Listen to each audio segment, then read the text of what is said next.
Hello friends, आज मैं आपको जजमेंट कार्ड का पूरा मीनिंग बताने जा रही हूँ कि अगर हमने किसी को समझाना हो कि जजमेंट कार्ड को कैसे रीड करते हैं, वो सारी चीज़ें आज मैं आपको बताऊँगी। सबसे पहले हम कुछ साइंस देख लेते हैं कि उन साइंस का मतलब क्या होता है।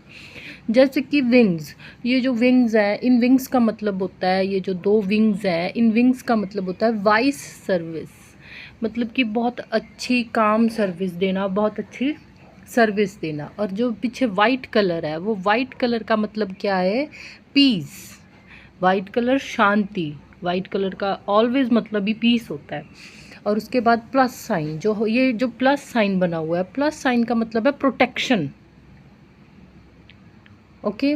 देन जो माउंटेन्स हैं, माउंटेन्स का मतलब होता है जो स्टेबिलिटी आती है, जो जो भी हमने इतने टाइम में किया है, जो भी हमने स्ट्रगल देखी है या कुछ भी है, उस चीज़ में स्टेबिलिटी को दर्शाता है।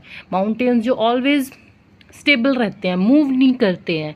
माउंटेन्स मतलब स्टेबिलिटी, अचीवमेंट, कुछ ऑब्स्टेकल्स के बाद हमें जो अचीवमेंट्स मिलती है। ठीक है। जो उसके स्पीकर है, डिवाइन के माउथ में जो स्पीकर है, उसका मतलब है authority, announcement.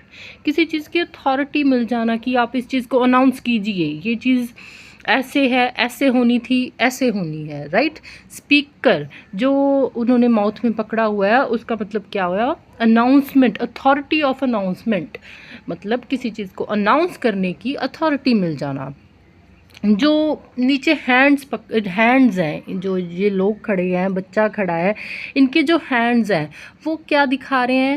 Accepting higher knowledge, मतलब कुछ भी जो डिवाइन की तरफ से हमें दिया जा रहा है, अनाउंसमेंट की जा रही है, जो ब्लेसिंग दी जा रही हैं, जो हमें कुछ भी हमें उधर से मिल रहा है, उसकी क्या हम करते हैं? उसको एक्सेप्ट कर रहे हैं हम लोग, राइट। जो नीचे खड़े हैं वो ये दर्शाते हैं। और उसके बाद विदाउट क्लोथ्स का मतलब क्या हुआ? जो ये लोग नीचे खड़े हैं, इन्होंने कोई भी, हम देख रहे हैं कि इन्होंने किसी तरह का कोई भी क्लोथ नहीं पहना हुआ। इसका मतलब क्या हुआ? नथिंग टू बी हाइड, कुछ भी हिडन नहीं है, सब कुछ डिवाइन को पता है, सब कुछ, सारी नॉलेज है। ओके। अब मैं इसका आपको एक जर्नल मीनिंग बताती हूँ कि जब हम इस कार्ड की रीडिंग करेंगे, या हमने अगर किसी को समझाना है कि जजमेंट कार्ड को कैसे रीड किया जाता है, या हमने रीड करके बताना है, तो उसका एक जर्नल मीनिंग है। वो क्या है कि अगर हम अपने लिए रीड कर रहे हैं, जैसे कि हमें बहुत ही क्विकली जज किया जाता है, बहुत ही क्विकली, यू आर बीइंग जज too harshly, too quickly by others, मतलब उसकी डेप्थ में नहीं जाया जाता।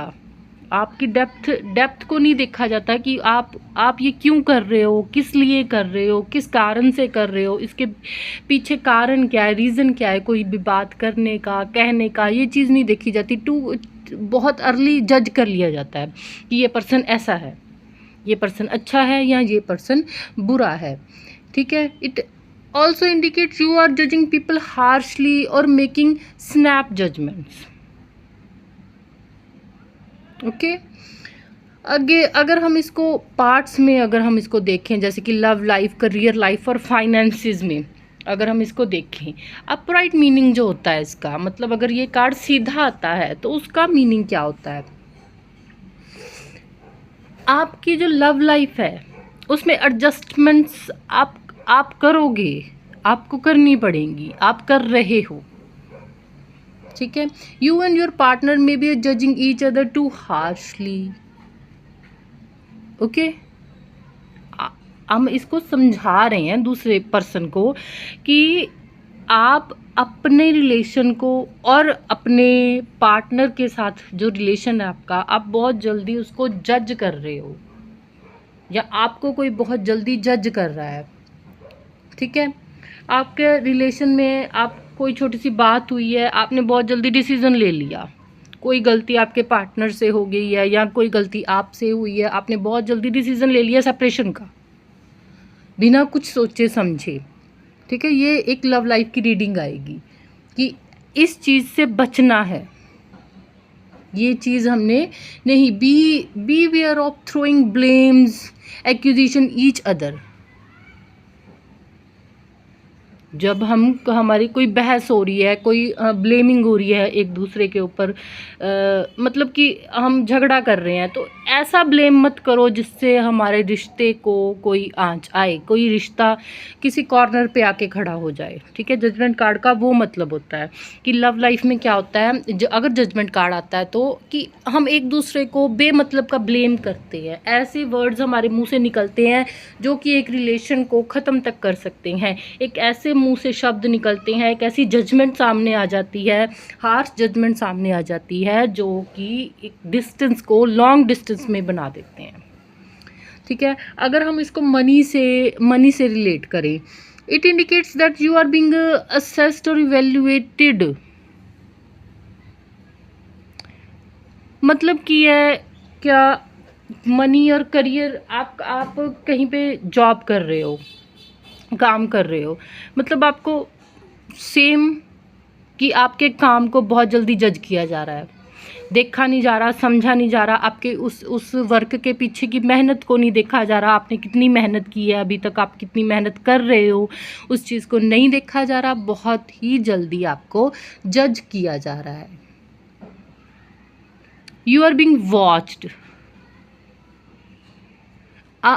और आपको अपने मनी से रिलेटेड, अगर आप जजमेंट कार्ड आता है तो हम क्या बताएंगे कि मनी से रिलेटेड हमें थोड़ा अवेयर होने की ज़रूरत है, हमें डिसीज़न लेते समय सोचने की ज़रूरत है। जैसे कि इन्वेस्ट कर रहे हैं किसी चीज़ में, अगर कोई पर्सन, अगर जजमेंट कार्ड आता है इन्वेस्टमेंट को लेकर, मनी को लेकर, फाइनेंसिस को लेकर, किसी तरह का कोई ये हमारे पास जजमेंट कार्ड सामने आता है, तो हमने क्या बताना है कि बी केयरफुल, ध्यान से उसकी डेप्थ में जाओ, देन डिसीजन लो।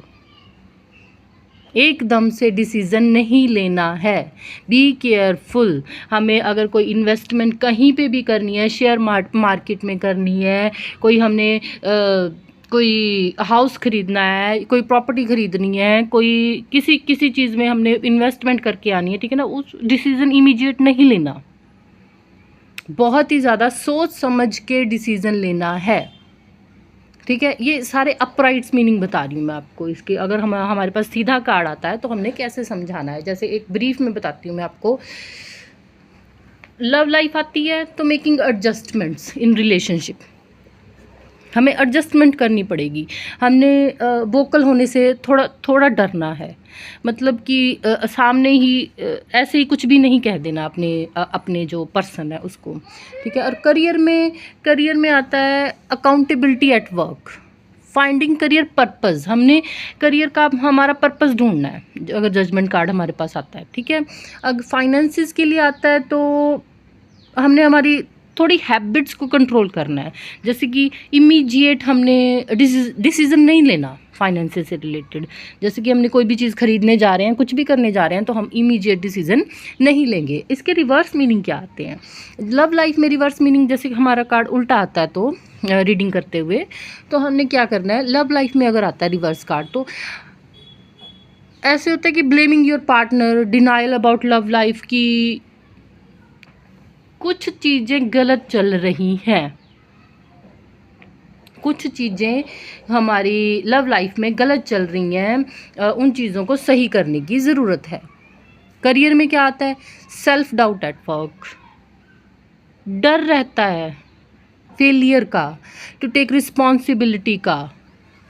अगर ये कार्ड हमारे पास उल्टा आता है जजमेंट का, करियर के रिगार्डिंग हमारे पास कोई क्वेश्चन पूछने आता है कि मेरा करियर ठीक नहीं चल रहा, मेरे फाइनेंसेस ठीक नहीं चल रहे हैं, अगर हमारे पास ये उल्टा ये वाला कार्ड आए तो होता है वो सेल्फ डाउट कर रहा है पर्सन अपने आप के ऊपर, उसको सेल्फ डाउट है कि मैं ये कर भी पाऊँगा।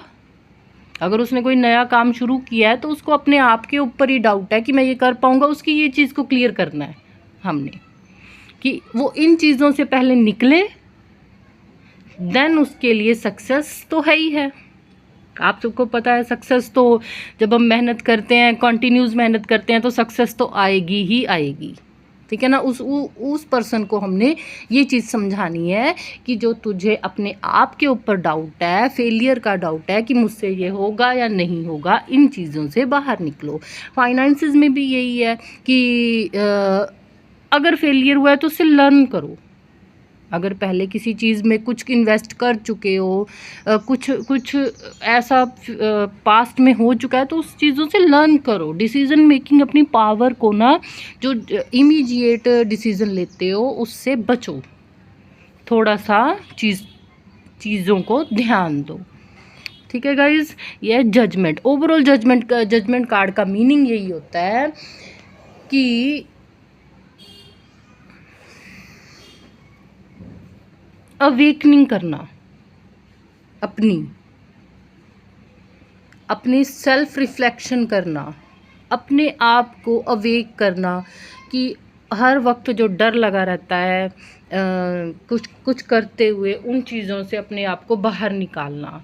जो हम इमीडिएट हार्श जजमेंट लेते हैं या हमारी तरफ कोई हार्श जजमेंट इमीडिएट आ रही है, उन चीज़ों से बाहर निकलना। अगर हमें कोई हार्शली इमीडिएट जज कर रहा है या फिर हम जज हो रहे हैं या हम जज कर रहे हैं अपने पार्टनर को, अपने करियर में, अपने फाइनेंसेस में, उन सारी चीज़ों से बाहर निकलना। Thank you guys.